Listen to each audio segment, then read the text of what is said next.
Hello po, magandang araw po sa inyong lahat. So sa araw nito, pag-aralan po natin ang Book of Philemon or Epistles of Philemon na sulat ni Pablo kay Philemon. So makikita po natin sa mga ibang sulat ni Pablo na Epistles ay ang Colossians and Ephesians, for example, ay sinulat po sa isang grupo ng tao, sa mga taga-Colosas o taga-Ephesians. Where else dito po makikita po natin, sinulat lang ito sa isang tao o naka-address lang si isang tao na si Philemon po yun. So, ang maikling buod po ng talatang ito, isang talata lang po siya, 25 verses. Ang pinakamaikling buod po nito ay si Philemon po ay may isang alipin na si Onesimus na ninakawan po siya at tumakas po siya. At sa kanyang pagtakas, nakita po niya si Pablo at in short, siya po yung na-convert into Christianity. Kaya nung na-convert siya into Christianity, pinaglingkuran po niya si Pablo habang nakakulong po siya sa panahon ito. And then, naisipan ni Pablo na sulatan si Philemon at pabalikin si Onesimus kay Philemon. Kaya po ang sulat ay naghihikayat na patawarin po si Onesimus at kung ano man nawala sa kanya, ako magbabayad dito sa iyo, ang sabi po niya ganon. So, gusto ko pong makita yung kinds of relationship na meron po si Philemon at Pablo or Pablo at Philemon.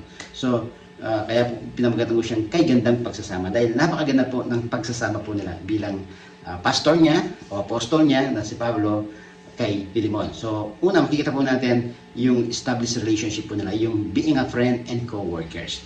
Ang sabi ng salita ng Diyos, si Pablo bilang guro ni Kristo Jesus at si kapatid ni Timoteo, kay Philemon na aming minamahal na kaibigan at kamang gagawa.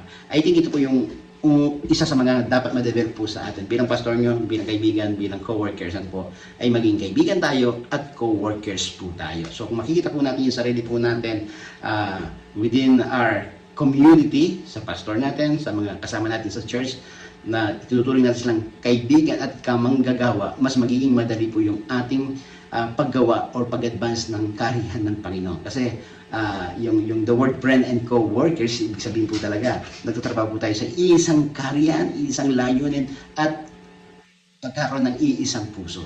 Lalong ma-develop po yung pagkakaibigan at pagiging kamanggagawa. Huwag po natin kalimutan yan. Hindi natin kalaban ng bawat isa, hindi natin yan walang kontrabida po sa atin. Maaaring may mga pagkakamali, hindi pareses po tayo, but let's maintain yung friendship and being a co-workers in the kingdom of God. Malaking advantage po pag may na-develop po tayong friendship and being a co-workers ng Panginoon sa kanyang karya. Number 2, makikita po natin that they shared the same passion and mission.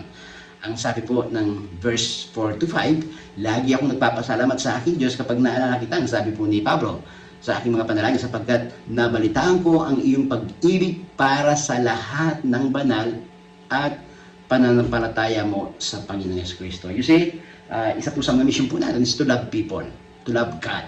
Yung faith natin kay God ay ituon natin sa Kanya. So makita po natin dito yung shared the same passion and mission sa kanilang buhay. So makita po natin kung ano yung ginagawa ni Pablo, makikita po natin yun din po ang ginagawa ni Philemon.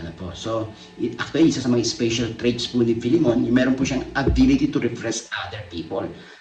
Or paginawahan sila o pasayahin sila. Ang sabi ng salita ng Diyos sa verse 7, sapagkat ako'y totoong nagagalak at naaaliw sa iyong pag-ibig. Ang ganda po nito, nagagalak at naaaliw sa iyong pag-ibig sapagkat ang mga puso ng mga banal, adding to this, ay nagiging hawaan sa pamamagitan mo. Sapagkat ang puso ng mga banal ay nagiging hawahan sa pamamagitan mo. Sa wikang English, yung kaluluwa, puso, heart po daw ng mga kapatiran, nare-repress sa tuwing siya'y nandun. So kaganda po that wherever we are, kung nandun ka, these people are being repressed. Magandang magkaroon po tayo ng ganong puso, abilidad sa paglingkod natin, that wherever we go, that wherever we are in the midst of God's people, tayo pong ginagamit ng Panginoon para ma-refresh sila, ma-revive sila, ma-restore po sila. So, number 3 na maganda pong makikita po natin na uri ng relasyon na meron po sila. They have a mutual respect and honor for one another. Mutual respect, bawat isa sa kanila ay mataas ang respeto sa bawat isa at pinapangalagahan po nila yung bawat isa sa kanila. So, kung magkakaroon po tayo ng ganitong uri ng pagsasama, mutual respect and honor for one another, walang dahilan kung bakit hindi po tayo lalago. Anong sabi ng salita ng Diyos sa verse 8? Dahil dito, bagamat kay Kristo ay meron akong sapat na lakas na loob upang utusan kitang gawin ang kinakailangan. So dito po, pinapakausap kasi niya si Onesimus na tanggapin. Pero hindi ako nag-a-appeal doon sa authority, meron ako, ang sabi niya. At tingnan niyo po yung respeto po niya kay Philemon, ano po. Bagamat meron akong lakas o karapatan upang utusan kita na gawin ang kinakailangan. Pero sa verse 9 and 10, sabi niya, gayunman, alang-alang sa pag-ibig, ay nanaisin ko pang makiusap sa iyo. Akong si Pablo ay matanda na at ngayon isa na ring bilanggo ni Jesucristo. Ako'y nakiusap sa iyo para na sa aking anak na Onesimus na ako'y naging kanyang ama nang ako'y nasa bilangguhan. So makikita po natin, isa po siya sa kanyang mga spiritual son si Onesimus na dating slave po ni Philemon. So nakikiusap po siya dito. No? So sabi niya, bagamat may authority ako para utusan kita, pero hindi ko gagamitin yun. But I feel in love. Kasi kilala niya sa Philemon na taong nagbibigay ng ginawa o refreshment sa mga puso ng tao. So dito po siya nag-appeal. Ano po? Pero una sa lahat, ipinakita po yung mataas na respeto at paggalang sa kanyang kaibigan o kapatid o kamang gagawa.